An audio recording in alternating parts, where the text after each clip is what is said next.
UGC net समाज कार्य पर आधारित है। यूनिट नंबर हम लोग 6 पर बात कर रहे हैं और मैं समाज कल्याण प्रशासन के अंतर्गत आज आप लोगों से डिस्कस करने चल रहा हूँ प्रशासन के प्रकार। प्रशासन का मतलब होता है एडमिनिस्ट्रेशन और इसके दो टाइप होते हैं। एक होगा लोक प्रशासन, ठीक है, और दूसरा होगा सामाजिक सुरक्षा का प्रशासन। इसको अगर हम बात करते हैं तो SSA के नाम से जाना जाता है, सोशल सिक्योरिटी एडमिनिस्ट्रेशन। और इन्हीं के मध्य हम लोग देखेंगे आज अंतर को। इसके बाद हमारी क्लास रहेगी कल्याण अभिकरण। अभिकरण का मतलब होता है एजेंसी, ठीक है। उसका पंजीकरण एक होता है सोसाइटी एक्ट, थोड़ा सा जिक्र करेंगे।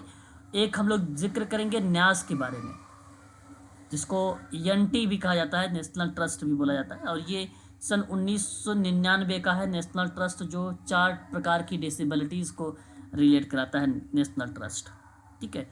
और एक 1982 का आता है न्यास, तो भी हम इस पर डिस्कस करेंगे। और देन उसके बाद हम लोग बात करेंगे लाभ निरपेक्ष संगठन। लाभ निरपेक्ष संगठन का मतलब होता है नॉन गवर्नमेंट ऑर्गेनाइजेशन, इसको गैर सरकारी संगठन भी कह सकते हो आप लोग। लाभ निरपेक्ष संगठन को थोड़ा शुद्ध हिंदी का प्रयोग इसमें किया गया है। तो चलिए शुरुआत करते हैं। कल मैंने आप लोगों से थोड़ा सा डिस्कस किया था लोक प्रशासन के बारे में। क्या किसी को याद है? बताना चाहेंगे लोक प्रशासन प्लीज। यदि पता है तो एक बार बताएं, वरना मैं आप लोगों को बताऊंगा ही लोक प्रशासन। चलिए अच्छा ध्यान दीजिएगा। लोक प्रशासन, आप सिंपल सी बात को रिलेट कराना है। जैसे लोक का मतलब होता है पब्लिक। अब पब्लिक कोई चीज़ें अगर रिप्रेजेंट हो रही है, लोग कोई चीज़ें रिप्रेजेंट हो रहा है, जन लोगों की बात हो रही है, तो इसका मतलब है कि कहीं ना कहीं सार्वजनिक प्रक्रियाएं शामिल हो रही है, सभी के लिए समानता की बात हो रही होगी। अतः इसकी परिभाषा एक लाइन में आप लिख सकते हो कि सार्वजनिक, ठीक है, सार्वजनिक होगा सार्वजनिक कार्यों के संपादन से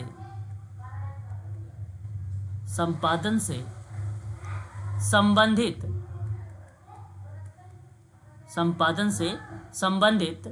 प्रशासन को लोक प्रशासन कहा जाता है। लोक प्रशासन कहा जाता है, ठीक है।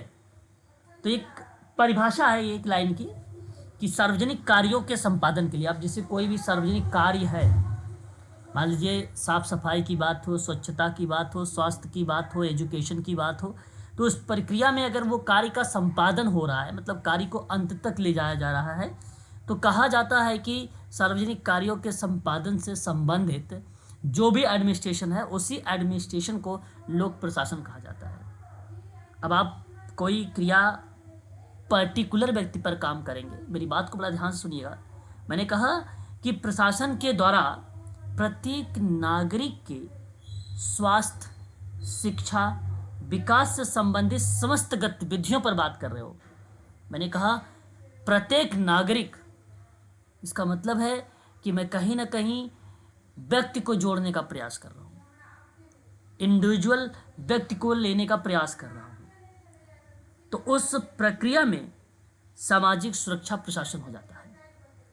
सामाजिक सुरक्षा प्रशासन में जैसे मैं महिला कल्याण की बात कर दिया, मैंने बाल कल्याण की बात कर लिया, मैंने वृद्धों के लिए बात कर लिया, मैंने पिछड़े वर्ग के जो लोग हैं उनके बारे में चर्चा कर दिया, कोई भी प्रकार की या किसी भी जनजाति या अगर हम बात करते हैं जाति के बारे में जिक्र कर दिया। तो उनमें हम सार्वजनिक क्षेत्रों को देखते तो हैं, लेकिन पर्टिकुलर मैंने किसी वर्ग को डिफाइन कर दिया। और जब मैं किसी वर्ग को डिफाइन कर देता हूं तो इसका मतलब है कि सामाजिक सुरक्षा प्रशासन बन जाता है। तो उसकी भी परिभाषा मैं नीचे लिख देता हूं, ठीक है। लोक प्रशासन आपको स्पष्ट हो गया होगा कि सार्वजनिक कार्यों से संपादन होता है, लेकिन अगर यही मैं आप लोगों से एक चीज और नोट करके दे दूं कि सामाजिक सुरक्षा प्रशासन क्या होता है, सामाजिक सुरक्षा प्रशासन क्या होता है, तो यहां आप लिख सकते हो SSA। इसका मतलब है, ध्यान रखिएगा, सोशल सिक्योरिटी एडमिनिस्ट्रेशन से आशय है या तात्पर्य है, तात्पर्य है, बात को समझिएगा, कि प्रत्येक नागरिक की, प्रत्येक नागरिक की बात मैं कर रहा हूं, याद रखिएगा, के स्वास्थ्य की बात हो रही हो, ठीक है, विकास की बात हो रही हो, व शिक्षा से संबंधित, व एजुकेशन से रिलेटेड या संबंधित, ठीक है, समस्त क्रियाकलाप पर, समस्त क्रियाकलाप, क्रियाकलाप का मतलब होता है गतिविधि का संचालन करते हैं, क्रियाकलाप का संचालन, ठीक है, क्रियाकलाप का संचालन करने से है, तो वहां पे सामाजिक सुरक्षा प्रशासन कहलाएगा, तो वहां सोशल सिक्योरिटी एडमिनिस्ट्रेशन कहलाता है या कहा जाता है, ठीक है, कहा जाता है, ये लिख लीजिए, ठीक है। अब इसी के अंतर्गत एक और बात लिखेंगे तो और स्पष्ट हो जाएगा। जैसे मैंने कहा कि सोशल सिक्योरिटी एडमिनिस्ट्रेशन के माध्यम से, ठीक है, क्या के पजामे दे दो वो रहा, माध्यम से, ठीक है, महिला कल्याण,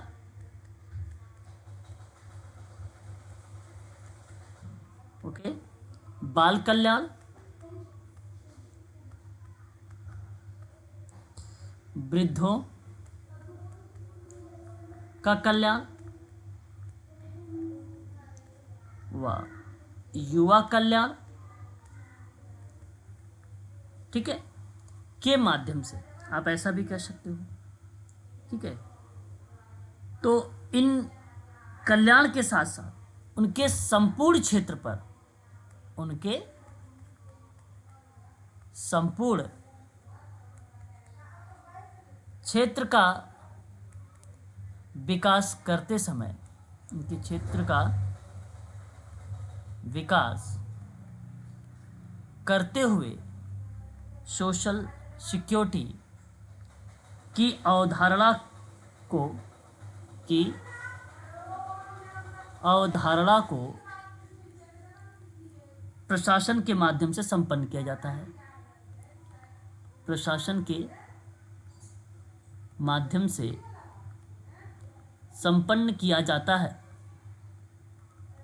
तो उसे सोशल सिक्योरिटी एडमिनिस्ट्रेशन कहते हैं। जी बताइए। जी, अब ये मैंने आपके सामने लिख दिया है, कुछ कह रहे हैं सर? तो जब बातें लोक प्रशासन के रूप में हो, सार्वजनिक कार्यों के रूप में हो, तो उस जगह पे लोक प्रशासन का पार्ट होता है। जब क्रियाएं प्रत्येक नागरिक के संबंध में समस्त गतिविधियों का संचालन के बारे में बात हो, तो वहां आप कह सकते हैं कि यह सोशल सिक्योरिटी एडमिनिस्ट्रेशन है। अब देखिए, जो लोक प्रशासन होता है उसमें विभिन्न प्रशासनिक सेवाएं शामिल होती हैं, उसमें विभिन्न प्रशासनिक सेवाएं शामिल होती हैं, जैसे एनजीओ हो गया, स्थानीय हो गया, राज्य, संघीय सरकारी जो भूमिकाएं होती हैं, उनके माध्यम से समाज को मजबूत बनाना और उसके समर्थन करने में मदद करता है ये लोक प्रशासन है ना। लोक प्रशासन की रोल इसी तरीके से हम लोग देखते हैं। तो मैं यहाँ पर एक चीज़ और लिखूंगा, लोक प्रशासन में ही, लोक प्रशासन में लोक प्रशासन में सार्वजनिक सेवाओं, सार्वजनिक, ठीक है, सार्वजनिक सेवा में सामाजिक, आर्थिक, सामाजिक, आर्थिक और राजनीतिक जीवन और राजनीतिक जीवन से जुड़े संगठनों का प्रबंधन शामिल है। जीवन से जुड़े संगठनों का प्रबंधन शामिल है, प्रबंधन शामिल है, तो वो लोक प्रशासन का पार्ट माना जाएगा। ठीक है, इतनी बात आप लोक प्रशासन के अंतर्गत ध्यान रखेंगे। लोक प्रशासन मेरे जीवन को किस प्रकार प्रभावित करता है, ये जानना अत्यंत आवश्यक है। ये अप्लाइड सवाल यहाँ से बनाए जाते हैं। आपके जीवन को या हमारे जीवन को किस तरीके से वो प्रभावित करता है, तो जीवन के विभिन्न तरीकों से प्रभावित होने वाले कुछ पॉइंट्स हैं। जैसे अगर मैं आपसे कहूँ तो एक पॉइंट होता है वकालत और सार्वजनिक जागरूकता। वकालत व सार्वजनिक जागरूकता,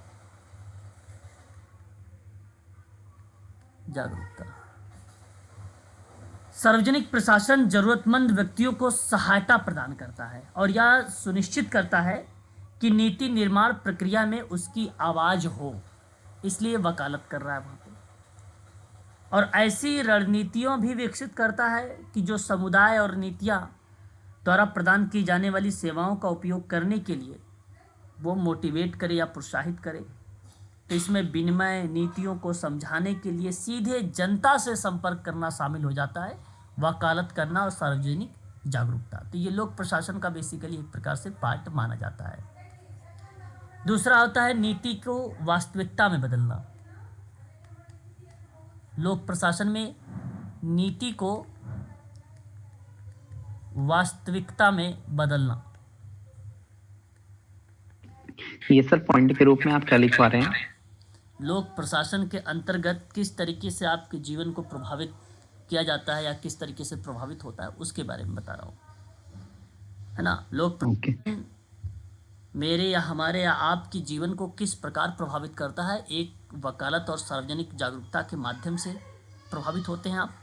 दूसरा, नीति को वास्तविकता में जब बदलते हैं तब आप प्रभावित हो जाते हैं। कहने का मतलब कि नीति चक्र के सभी चरणों में लोक प्रशासन शामिल होता है ताकि यह सुनिश्चित किया जा सके कि नीतियों का कुशलतापूर्वक क्रियान्वयन हो। जैसे नियोजन करना, विकास करना, क्रियान्वयन करना और निगरानी इत्यादि शामिल होता है। नीति की वास्तविकता को अगर बदलना है आपको तो उसके लिए 4 चरण होते हैं। नंबर 1 इसके अंतर्गत एक आएगा, ध्यान रखेंगे आप लोग, नियोजन, जिसको हम बोलते हैं प्लानिंग। नंबर 2 जैसे आप लोग कहते हो विकास यानी डेवलपमेंट। नंबर 3 क्रियान्वयन, यानी आप यहाँ पर क्रिया को बेसिकली क्या कर रहे हैं, एक्टिविटी संचालन कर रहे हैं, इसलिए क्रियान्वयन शब्द यहाँ पे शामिल होता है, फंक्शनल। और उसके बाद क्रिया, इसको हम लोग प्रक्रिया भी बोल सकते हैं, पेपर में प्रक्रिया आ सकता है, ठीक है। और एक लास्ट आता है निगरानी, जिसको आप लोग मूल्यांकन कहते हो। मूल्यांकन, अनुश्रवण, निगरानी भी बोल सकते हो आप। तो नीति को वास्तविकता में बदलने के लिए आपको इन चरणों से गुजरना पड़ेगा, ठीक है। ये चीज़ आपको ध्यान रखना है। लोक प्रशासन में आपने एक नाम सुना होगा वुडरो विल्सन का, पूर्व जो है राष्ट्रपति रह चुके हैं, आप सब जानते होंगे विल्सन, वुडरो का नाम। इनकी एक किताब रही थी सन 1887 में। किताब का नाम था द स्टडी ऑफ एडमिनिस्ट्रेशन, ये था किताब का नाम। ये किताब सन 1887 में आई थी आशा करता हूँ सभी बच्चों को पता होगा, यदि नहीं पता है तो इसको आप ध्यान रखिएगा। इसी किताब में लोक प्रशासन के अंतर्गत सिद्धांत की 3 शाखाएं बताया था इन्होंने, है ना। लोक प्रशासन के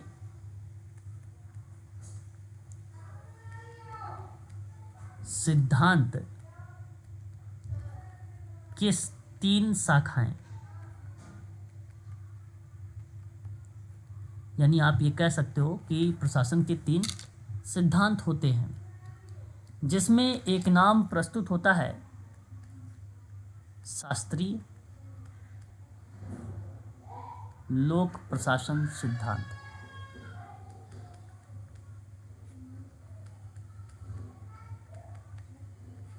ठीक है। वुडरो विल्सन ने लोक प्रशासन आदर्शों से निकटता से मेल खाता है। शास्त्रीय लोक प्रशासन सिद्धांत ये कहता है कि संगठनात्मक कार्य में दक्षता, व्यावसायिकता और नौकरशाही के प्रति व्यवहारिक दृष्टिकोण होनी चाहिए। शास्त्रीय लोक प्रशासन सिद्धांत में जिम्मेदारियों और उद्देश्यों की सख्त परिभाषा और तभी शामिल किया जा सकता है जब उस पर नियंत्रण पाया जाए। तो शास्त्रीय लोक प्रशासन का सिद्धांत पेपर में पूछेगा किसने दिया, तो वुडरो विल्सन ने दिया।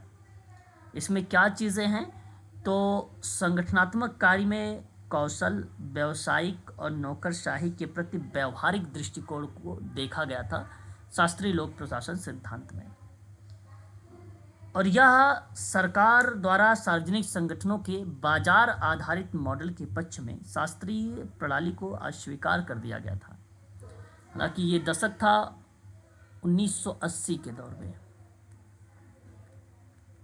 दौर में अस्वीकार हुआ था।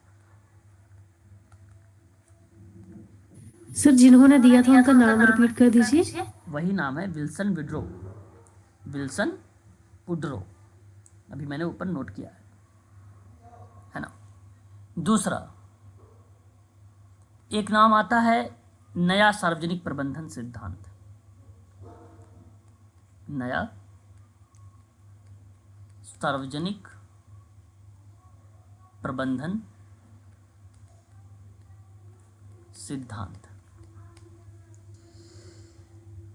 सिविल सेवा को और अधिक कुशल बनाने के लिए न्यू पब्लिक मैनेजमेंट थ्योरी बनाई गई थी। एक एनपीएम के नाम से जाना जाता है इसको, एनपीएम बोला जाता है, न्यू पब्लिक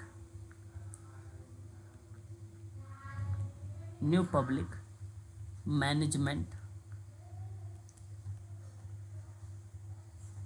थ्योरी। ठीक है, बनाई गई और ऐसा करने के लिए इसमें निजी क्षेत्र के प्रबंधन मॉडल का उपयोग किया गया और स्थानीय एजेंसियों को नागरिकों को सेवा प्रदान करने के तरीके में अधिक स्वतंत्रता देते हुए यह सिद्धांत बेसिकली डेवलप हुआ था। तो नया सार्वजनिक प्रबंधन सिद्धांत भी बेसिकली इसी के अंतर्गत आता है ना। तो पहले में सार्वजनिक संगठन के बाजार आधारित मॉडल पर आधारित था, और जो ये दूसरा वाला है ये व्यावसायिक दृष्टिकोण पर आधारित था। व्यावसायिक दृष्टिकोण पर आधारित था, और ये किस पे आधारित था बताइए? बाजार आधारित मॉडल पर।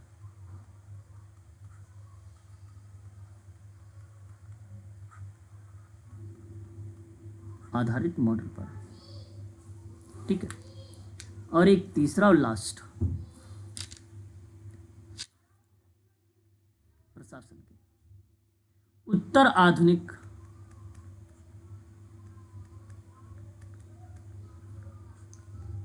लोक प्रशासन सिद्धांत।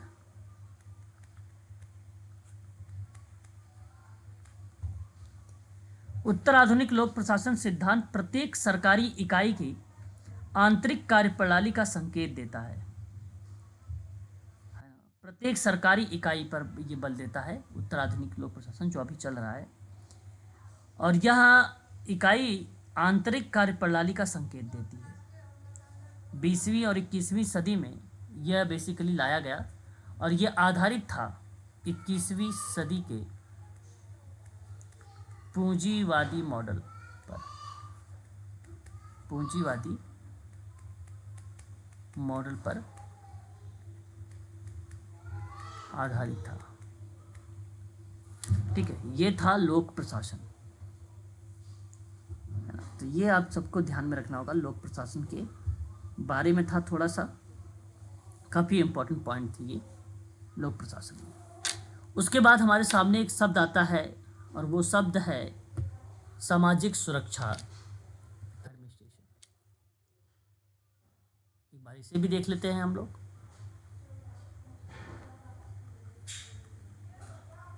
सामाजिक सुरक्षा प्रशासन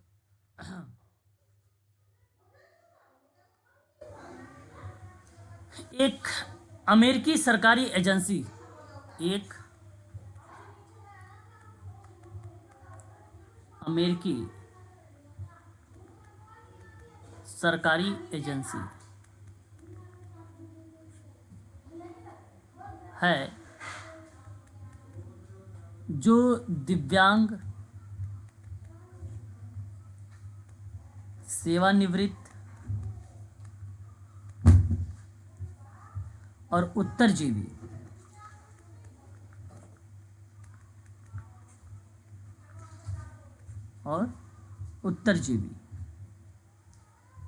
लाभ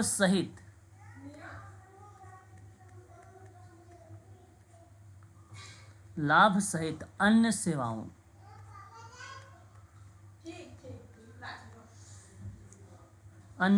को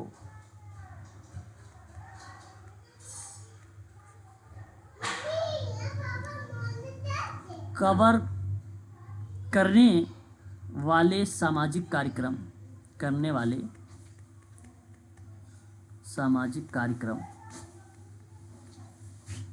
का प्रबंधन करती है। ठीक है, का प्रबंधन करती है। तो वह बेसिकली क्या कहलाता है?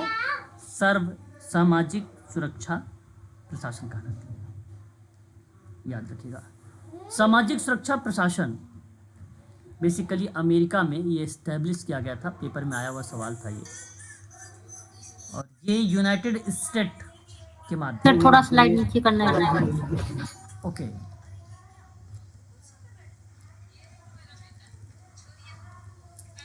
ठीक है, नोट कर लीजिए। बाकी ये पीडीएफ सेव कर, हाँ जी सर हो गया। टेलीग्राम में भी आप लोग देख लिया करें, टेलीग्राम में मैंने डाला। एक नाम आता है यूनाइटेड करके, यूनाइटेड स्टेट, है ना,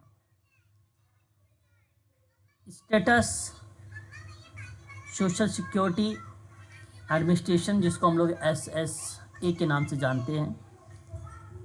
अमेरिकी संघीय सरकार की, अमेरिकी संघीय सरकार की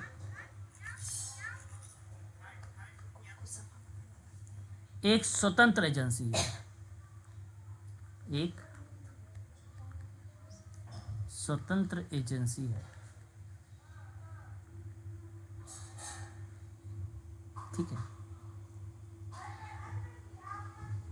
जो सामाजिक सुरक्षा का प्रबंध करती है, जो सामाजिक सुरक्षा का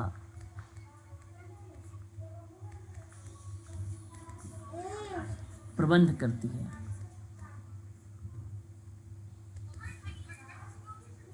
ठीक है, जो सामाजिक सुरक्षा सुरक्षा का प्रबंध करती है, जो सेवानिवृत्त, दिव्यांगता, उत्तरजीवी लाभों से युक्त एक सामाजिक बीमा कार्यक्रम के रूप में रिप्रेजेंट करती है। और यह इसकी स्थापना, अगर हम बात करते हैं सोशल सिक्योरिटी एडमिनिस्ट्रेशन की, तो 14 अगस्त 1935 को हुआ था। स्थापना। संयुक्त राज्य अमेरिका की एक संघीय सरकार की प्रणाली मानी जाती है। अमेरिका में इसका मुख्यालय है। मुख्यालय कहाँ पर है? अमेरिका में, है ना।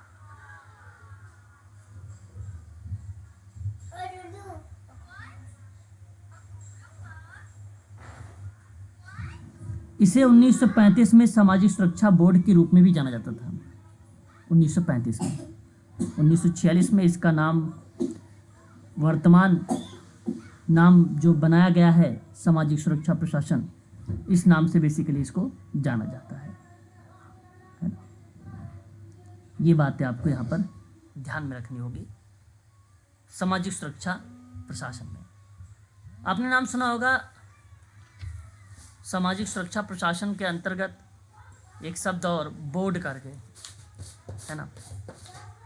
तो वो सामाजिक सुरक्षा अधिनियम के नाम से जानी जाती है, एक्ट के नाम से। वो एक्ट 1935 का है। हाँ, हेलो, नाम से जाना गया, दूसरा नाम याद रखिएगा, एक्ट के नाम से, यानी अधिनियम के नाम से। ये दोनों बातें बेसिकली एक ही है, कोई अलग नहीं है, ठीक है। अब सामाजिक सुरक्षा प्रशासन कहता क्या है, ये ध्यान से सुनिएगा। सामाजिक प्रशासन बेसिकली मानव आवश्यकता,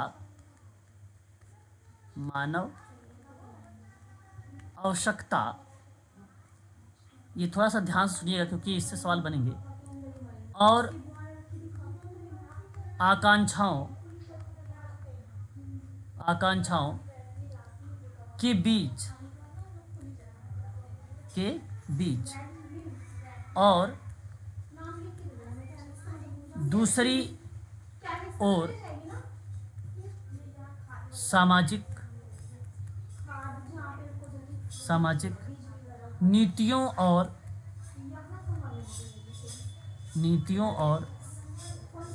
कार्यक्रमों के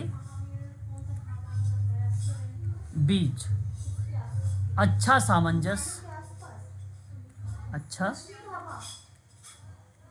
सामंजस्य स्थापित करने के लिए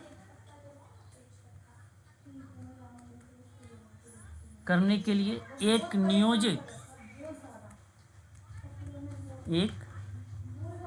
नियोजित संख्यात्मक परिवर्तन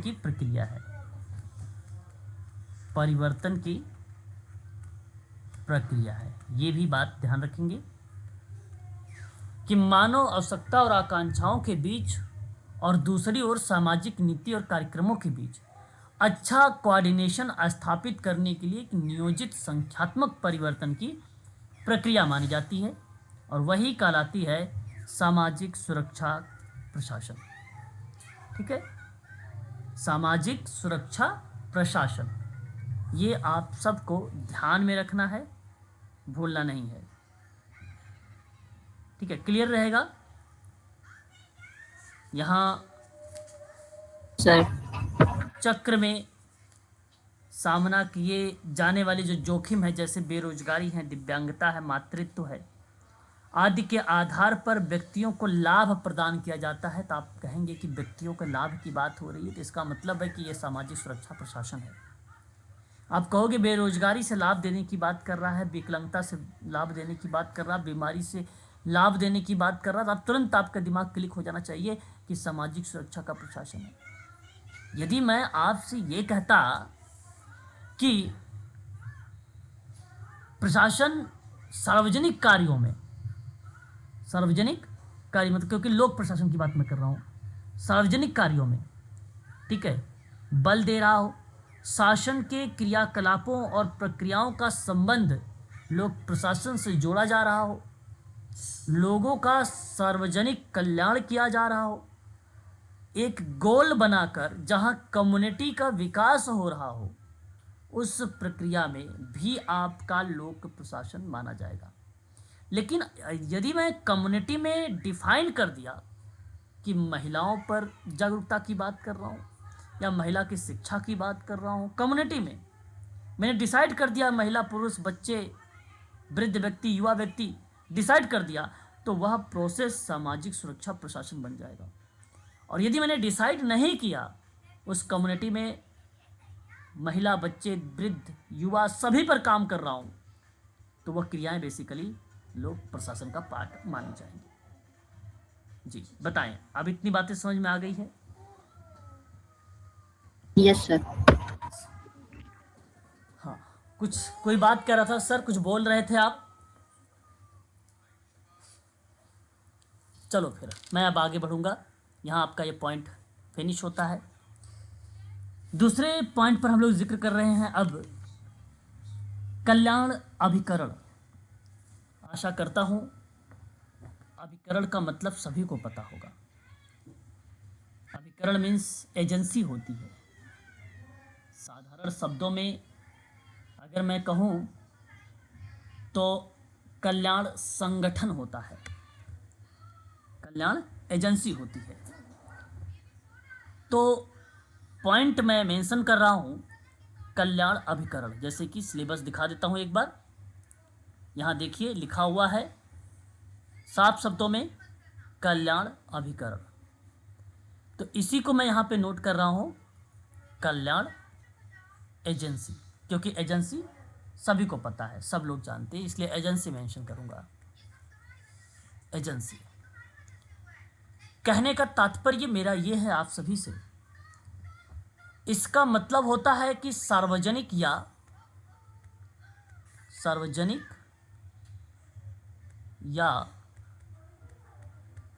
निजी स्वैच्छिक संगठन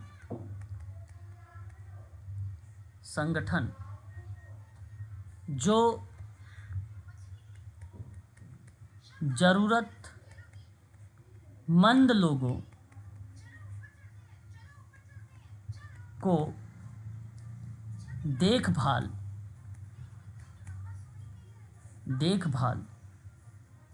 और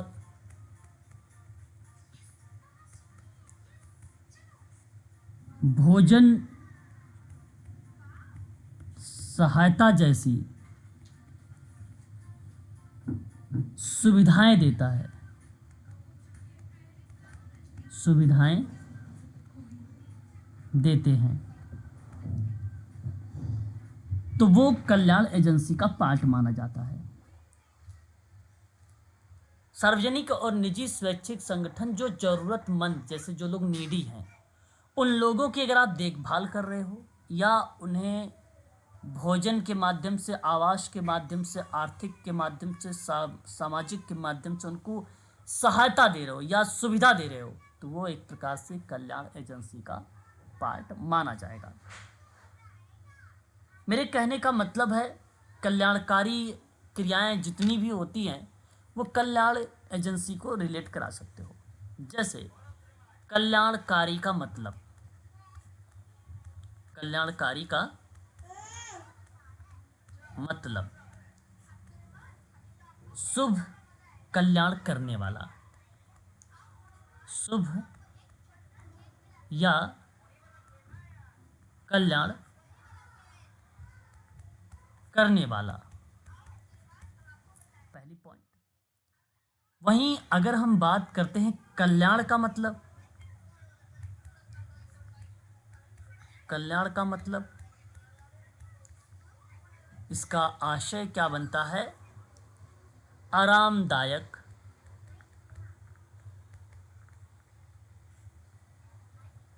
स्वस्थ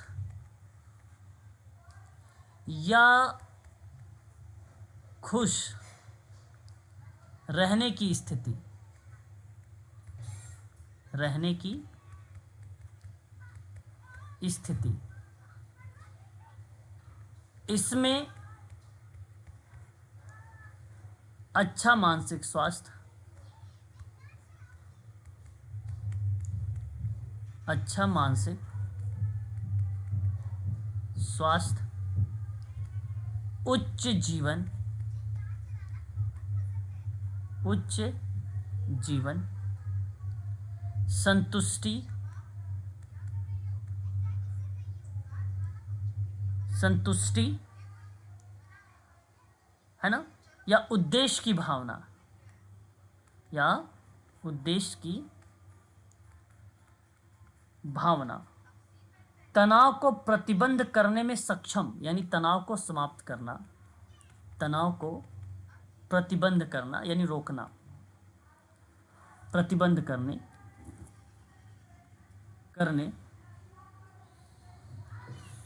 में सक्षम है, तो वह भी एक प्रकार से क्या कहलाएगा, कल्याण एजेंसी कहलाएगा। महिला कल्याण का मतलब महिलाओं के आर्थिक, सामाजिक, राजनीतिक उन्नति में बात करना। मुख्य कल्याणकारी क्रियाओं की बात करेंगे तो कर्मचारी के शारीरिक, मानसिक, भावनात्मक स्वास्थ्य और कल्याण की जिम्मेदारी की बात करना, है ना। तो इस दृष्टिकोण में कल्याण एजेंसी देखने को मिलता है। ठीक है, ये बात आपको ध्यान रखना है, इसके अंतर्गत ये चीज़ें आपको समझ के रखना है। ठीक है, स्पष्ट है तो एक बार क्लियर करिएगा आप सभी लोग, तो फिर मैं बात करूंगा सोसाइटी पर। कल्याण का मतलब आपको पता है ना, बताइए। कल्याण अभिकरण का मतलब क्या होता है, तो आप सीधा सीधा बता सकते हैं, है ना। कल्याण का मतलब अगर आपसे पूछेगा तो आप सीधा सीधा कह सकते हो कि जहाँ परोपकार, दान की भावना से कार्य को करने के लिए कल्याण किया जा रहा हो लोगों का, मानसिक स्वास्थ्य, शारीरिक स्वास्थ्य की बात किया जाए, सामाजिक की बात किया जाए, इन परिप्रेक्ष्य में आप कह सकते हो कि वो कल्याण एजेंसियां हैं। उसके बाद आपने एक नाम सुना होगा सोसाइटी के बारे में। सोसाइटी,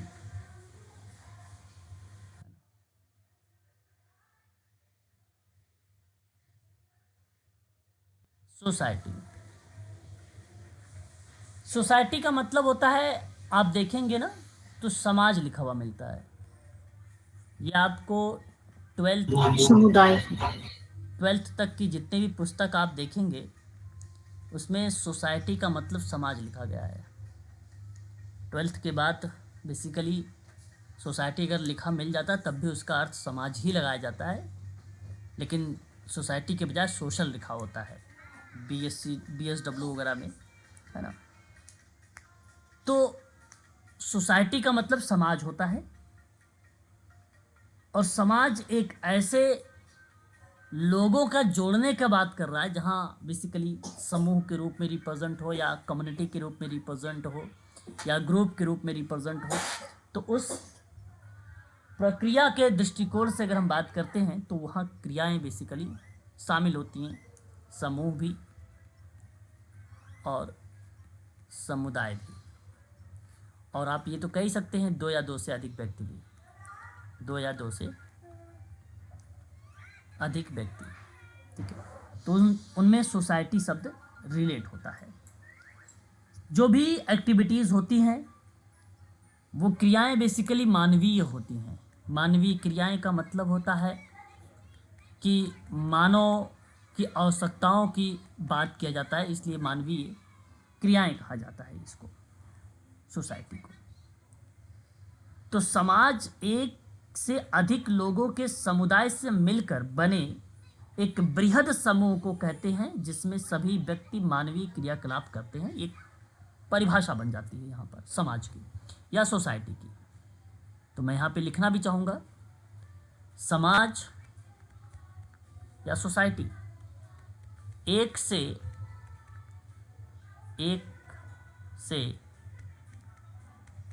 अधिक लोगों के समुदाय से मिलकर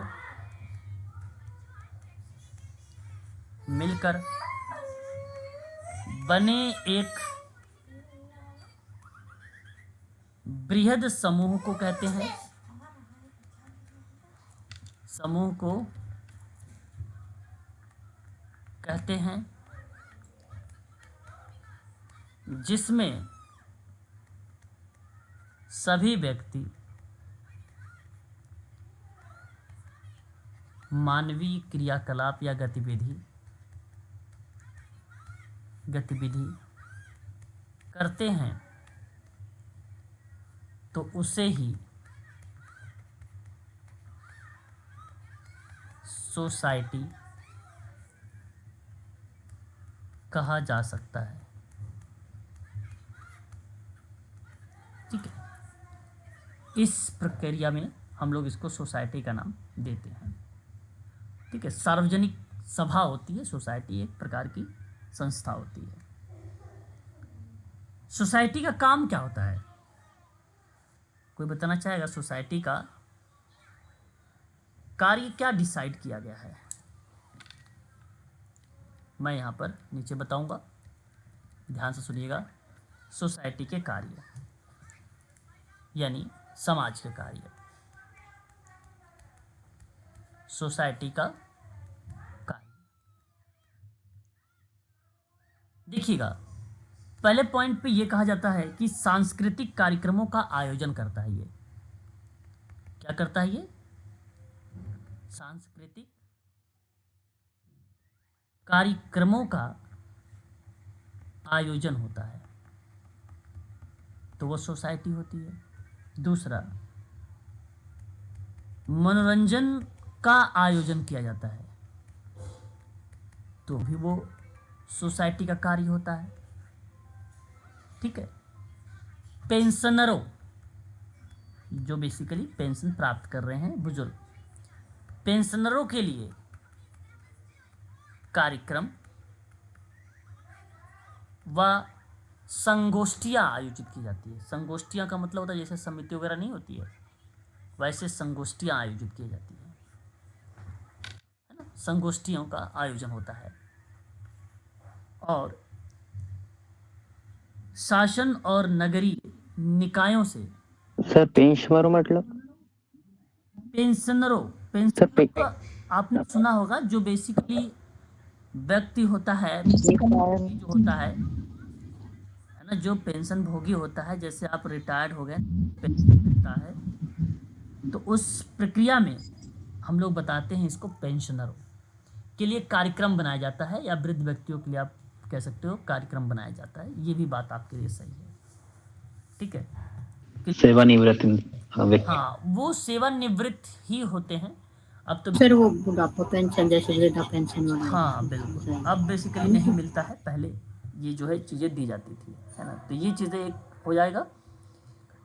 उसके बाद मैं बता रहा था आप लोगों से शासन और नगरीय निकाय। नगरीय निकायों से नगरीय निकाय से समन्वय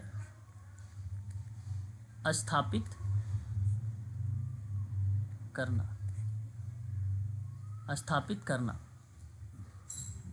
उसके बाद एक आता है वित्तीय संसाधनों की उपलब्धता सुनिश्चित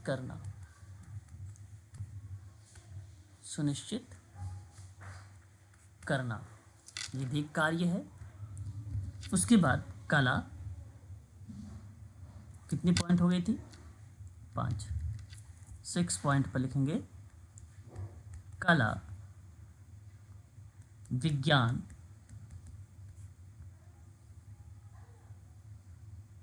शिक्षा के क्षेत्र में शिक्षा देना,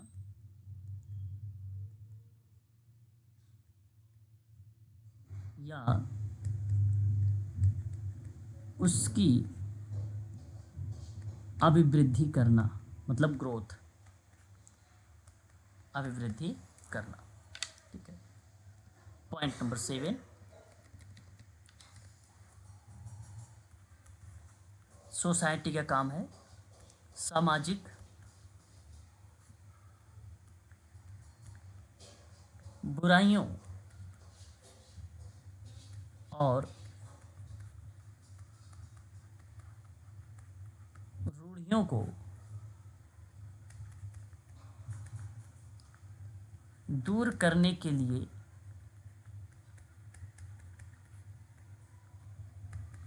प्रचार करना। ठीक है, ये चीज़ें देखने को मिलती है। एक नाम आपने सुना होगा, भारतीय समाज पंजीकरण सोसाइटी अधिनियम करके नाम सभी को पता होगा। भारतीय समाज पंजीकरण सोसाइटी सन 1860 के तहत ये एक्ट लागू हुआ। 1960 के तहत यह एक्ट या अधिनियम लागू हुआ, जिसमें कहा गया कि इस समिति में कम से कम कितने सदस्य होने चाहिए? कम से कम 7 सदस्य, और ये 7 सदस्य किसमें होने चाहिए? याद रखिएगा, प्रबंधकारिणी सभा, प्रबंधकारिणी समिति, प्रबंधकारिणी समिति में। ठीक है, प्रबंधकारिणी समिति में। और साधारण सभा में कम से कम 7 सदस्य यहाँ पर भी हैं। कम से कम 7 सदस्य होने चाहिए।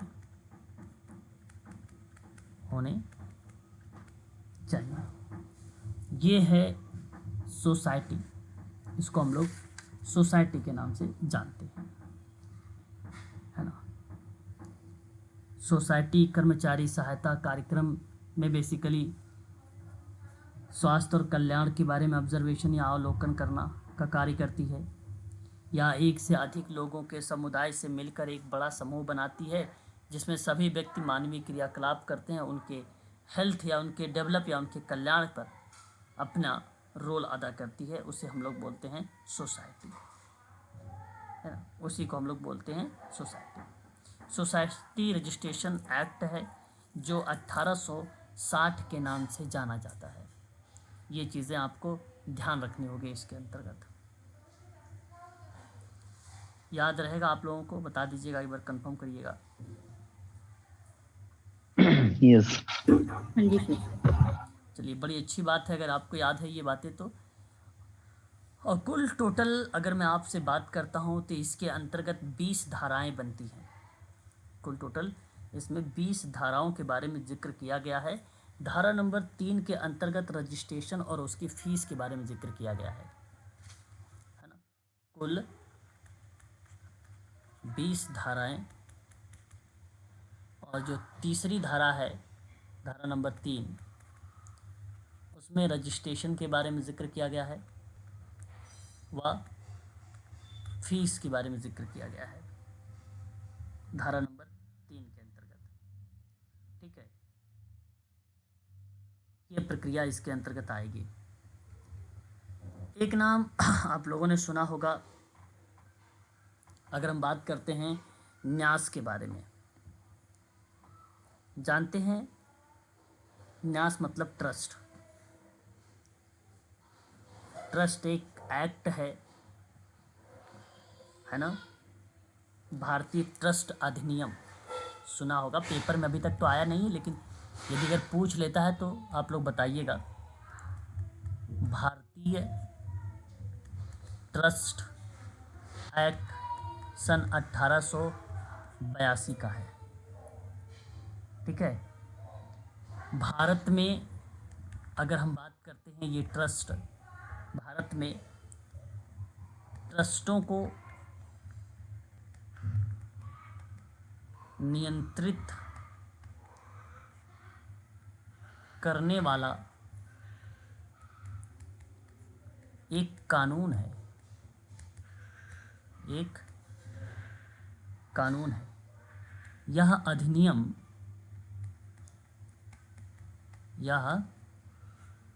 अधिनियम पहले जम्मू कश्मीर में नहीं था, लेकिन अब जम्मू कश्मीर में भी यह अधिनियम लागू है। तो यह अधिनियम पूरे भारत में लागू है। इस अधिनियम की कुछ खास बात है। जैसे एक बात आप ध्यान रखेंगे कि यह ट्रस्ट एक्ट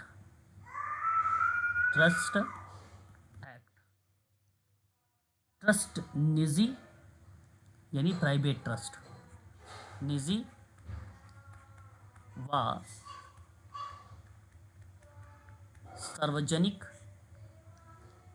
हो सकता है। दूसरी बात, ट्रस्ट को वैध उद्देश्यों के लिए बनाया जाता है या बनाया जा सकता है। ट्रस्ट को वैध उद्देश्य मतलब जो वैलिड लक्ष्य है, उद्देश्यों के लिए बनाया जा सकता है। नेक्स्ट, ट्रस्ट को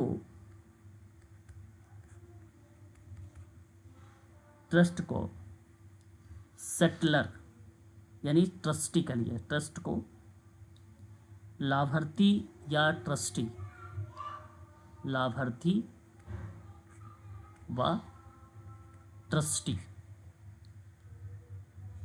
जैसे पक्ष शामिल होते हैं।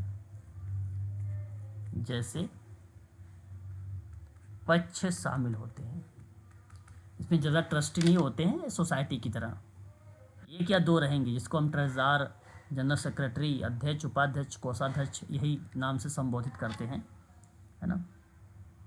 इसी नाम से इसको जाना जाता है भी। ट्रस्ट को संपत्ति के प्रकार, ट्रस्ट को संपत्ति के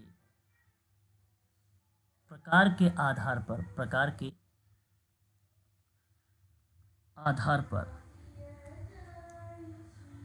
पर पंजीकृत किया जाता है। कितनी संपत्ति है उसके पास, उस ट्रस्ट के पास। निजी ट्रस्ट का आयकर यानी इनकम एक्सचेंज के मुताबिक कर लगाया जाता है, यानी टैक्स लगाया जाता है उस पर। इसी ट्रस्ट या इसी एक्ट के तहत ट्रस्ट बनाने के लिए ज़रूरी है ट्रस्ट के लेखक का मतलब क्या है, उसका उद्देश्य क्या है, ठीक है। उसी के आधार पर ये ट्रस्ट बनाए जाते हैं कि उसका एम क्या है, मोटो क्या है ट्रस्ट। जैसे मान लीजिए कोई ट्रस्ट आपने ओपन किया और वो ट्रस्ट किसी विशेष लक्ष्य पर आधारित है, दिव्यांगता पर काम कर रहा है। जैसे दिव्यांगता के लिए आपने क्या किया, एक ट्रस्ट ओपन किया है जहाँ डिसेबिलिटीज़ के बारे में एजुकेशन प्रोवाइड कराई जाती है, तो वो भी एक प्रकार का ट्रस्ट हो सकता है। एनजीओ भी हो सकता है, ऐसी बात नहीं, ट्रस्ट भी हो सकता है। ट्रस्ट का निर्माण ट्रस्ट संपत्ति से होता है। ट्रस्ट का निर्माण ट्रस्ट संपत्ति से होता है, ठीक है। फंडिंग वगैरह आ रही है तो उसी पैसे से उस ट्रस्ट का निर्माण होता है, ये दिखा भी दिया जाता है उसमें, ठीक है। ट्रस्ट का लेखक ट्रस्टी के तौर पर काम नहीं कर सकता है उसमें, ठीक है। तो ये चीज़ें आप ध्यान रखेंगे। इसके संदर्भ में लाभार्थी ट्रस्टी को अस्वीकार देकर ट्रस्ट के तहत अपना हित त्याग भी सकता है। भारतीय ट्रस्ट ये अधिनियम है, सन 1882 का ये अधिनियम परीक्षा में अभी तक तो नहीं पूछा गया है, लेकिन फिर भी मैं चाहूँगा कि इस ट्रस्ट के बारे में इतना तो ज़रूर आप लोग याद रखें, है ना, क्योंकि इम्पोर्टेंट है, पूछा जा सकता है। ज़रूरतमंदों की सहायता करना ट्रस्ट का है रोल, ट्रस्ट का मुख्य उद्देश्य गरीबों की जो ज़रूरतें हैं उसको पूरा करना हो सकता है। जो डिसेबिलिटीज़ लोग हैं उनको आर्टिफिशियल जो भी टूल्स मिलता है वो टूल्स प्रोवाइड करा सकता है, ट्रस्ट का ही रोल है ना। ट्रस्ट भी एनजीओ की तरह ही एक स्वतंत्र इकाई तो है, लेकिन इसे सोसाइटी कहकर नहीं कहेंगे, आप लोग इसको ट्रस्ट का नाम देंगे। लेकिन आप अपनी जानकारी के लिए याद रखें, ट्रस्ट भी एनजीओ की तरह एक स्वतंत्र कानूनी इकाई होता है, ठीक है। गरीबों की मदद करना या आप आवश्यकता, ठीक है, ज़रूरतमंदों की जो आवश्यकता है, ज़रूरतमंदों की आवश्यकताओं को पूरा करना, आवश्यकताओं को पूरा करना, ये ट्रस्ट का एक उद्देश्य है, ठीक है। क्लियर है इतनी बात? एक बार स्पष्ट करेंगे आप लोग। हाँ जी सर। तो ये ट्रस्ट जैसा रोल हमें देखने को मिलता है। इसमें एक पॉइंट केवल रह गया है, लाभ निरपेक्ष संगठन, ठीक है। इसी से संबंधित कुछ कानून होंगे, कुछ चुनौतियां होंगी, है ना, और इसी पर हम लोग जिक्र करेंगे कल की क्लास में, ठीक है। आज नहीं तो कल जिस पर डिस्कस होगा, और एक समाज कल्याण प्रशासन की संरचना पर डिस्कस होगा, ठीक है। अब देखिए, यहाँ जो आज हम लोगों ने पढ़ा है, जैसे मान लीजिए आपसे पूछेगा कि एनजीओ में कुल कितने सदस्य होते हैं। एनजीओ जो है बेसिकली रजिस्ट्रेशन कौन सी धारा में दी गई है। एनजीओ मतलब पूछेगा कि एनजीओ का रजिस्ट्रेशन किसके तहत होता है, तो भारतीय रजिस्ट्रेशन एक्ट है, समाज या सोसाइटी एक्ट है, ठीक है। वो कब आया था? 1860 में आया था। उसके काम क्या हैं ये याद रखना है, सदस्य कितने होते हैं ये याद रखना है। उसी तरीके से लोक प्रशासन पूछेगा, लोक प्रशासन क्या होता है, और सामाजिक सुरक्षा प्रशासन क्या होता है। सामाजिक सुरक्षा प्रशासन को अमेरिका में कब लाया गया था? 1935 में। उसको आप किस नाम से जाना जाता है, ठीक है, तो आप उसे एक अधिनियम का नाम देते हैं, 1935 के नाम से जाना जाता है। लोगों का कल्याण करना या आवश्यकताओं को पूरा करना, वो एक रोल था उसके अंतर्गत, ठीक है। ट्रस्ट का पूछ सकता है, ट्रस्ट कब आया था? ट्रस्ट 1882 में आया था। क्या इसका उद्देश्य रहा है, किस तरीके से वो कार्य करता है, वो कार्य को भी आप बता सकते हैं जो मैंने बताया है आपके। तो जितना मैंने आपको आज पढ़ाया है, इन्हीं में से अगर परीक्षा में सवाल बनेंगे तो इसी के इर्द गिर्द बनेंगे, और इसके बाहर कोई सवाल नहीं आने वाला है जिसको आप सोचो कि हमने इसके बारे में स्टडी ही ना किया हो, है ना। तो इसी के आसपास के ही क्वेश्चंस बनाए जाएंगे आपके पास। तो आज के लिए बस इतना ही रखिए, और इसके आगे हम लोग जो डिस्कस करेंगे अब लाभ निरपेक्ष संगठन के संदर्भ में, और लगभग मैं 2 से 3 दिन लूँगा, ये क्लास भी आपकी, ये यूनिट भी आपका समाप्त हो जाएगा, ठीक है। ज़्यादा से ज़्यादा इसकी PDF वगैरह आप लोगों को मिल गई होंगी, आप लोग देखिए उसको, टेलीग्राम बराबर चेक करते रहिए, बीच बीच में मैं आप लोगों को कुछ ना कुछ ज़रूर शेयर करता रहता हूँ, ये ज़रूर देखिएगा। लोक प्रशासन के जनक अगर पूछ लिया जाए पेपर में तो क्या नाम दोगे? लोक प्रशासन के जनक कौन है? Woodrow Wilson. हाँ, वुड्रो विल्सन का नाम आपको पता होना चाहिए, वुड्रो विल्सन का ही नाम देखने को मिलता है, ठीक है। ये इम्पॉर्टेंट चीज़ें हैं, और उसके सिद्धांत जो दिए गए हैं वो बड़े इम्पॉर्टेंट है। 3 टाइप के सिद्धांत हैं लोक प्रशासन के, और लोक प्रशासन के क्या हैं पूरे डीप में PDF मैंने आप लोगों को टेलीग्राम पे डाल दिया है, आप वहाँ पर देख सकते हैं। टेलीग्राम पर लोक प्रशासन की PDF मैंने शेयर कर दिया है, वो BA ऑनर्स के जो स्टूडेंट होंगे उनके पास भी होगी, मैंने उनकी पूरी किताबें आप लोगों को शेयर कर दिया टेलीग्राम पर, ठीक है, आप देख लीजिएगा। चलिए आज के लिए बस इतना ही रखते हैं, ठीक है। Okay sir, thank you sir.